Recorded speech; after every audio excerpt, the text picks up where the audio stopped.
যিসকল ছাত্ৰ ছাত্ৰীয়ে গুৱাহাটী ইউনিভাৰ্চিটিৰ আণ্ডাৰত BA 4 ছেমিষ্টাৰ ৰেগুলাৰ কোৰ্চ কৰি আছে তেওঁলোকৰ কাৰণে কোৰ্চ সিলেকশ্যন আহিছে।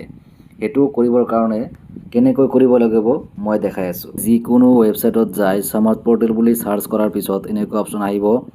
তাতে আপোনাৰ ৰেজিষ্ট্ৰেশ্যন নম্বৰ আৰু পাছৱৰ্ড দি আপুনি ভিতৰত সোমাই যাব লাগিব। যিটো ৰেজিষ্ট্ৰেশ্যন নম্বৰ আৰু পাছৱৰ্ড যেটো আপুনি ইয়াতে টাইপ কৰি দিয়ক। টাইপ কৰাৰ পিছত লগইনত টাচ কৰিলে এনেকুৱা অপশ্যন আহিব। তাৰপিছত আপুনি ডেস্কটপ সাইড কৰি ল'ব। ইয়াৰ পৰা ইয়াতে লিখা আছে apply for course selection in semester 4 এটা আপুনি টাচ কৰিব লাগিব। এতিয়া ডেস্কটপ সাইড কৰিলে এনেকুৱা আহিব, আৰু যদি ডেস্কটপ সাইড নকৰে তেনেহ'লে অলপ সৰুকৈ আহিব, এনেকুৱাকৈ আহিব। ঠিক আছে, তেতিয়া আপুনি এপ্লাই ফৰ কোৰ্চ সিলেকশ্যন এটা টাচ কৰাৰ পিছত এনেকুৱা অপশ্যন আহিব। আপোনাৰ যিটো মেজৰ এটা আপোনাৰ লিখা আছে ওপৰত মেজৰ আৰু মাইনৰ। এতিয়া আপোনাৰ মেজৰৰ 4টা পেপাৰ থাকিব। এই 4টা পেপাৰ আপুনি টিক মাৰ্ক দি দিব। তাৰপিছত মাইনৰৰ এটা দি দিব।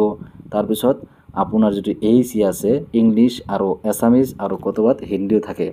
আপোনাৰ যিটো আপুনি লৈছে সেইটো আপুনি ইয়াতে সিলেকশ্যন কৰি দিব।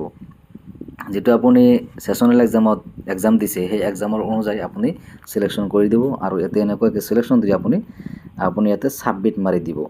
সাবমিট মাৰি দিয়াৰ পিছত আপোনাৰ সন্মুখত আৰু এটা সাবমিট আহিব। ঠিক আছে, মই সাবমিটটো মাৰি আপোনালোকক দেখাই আছোঁ।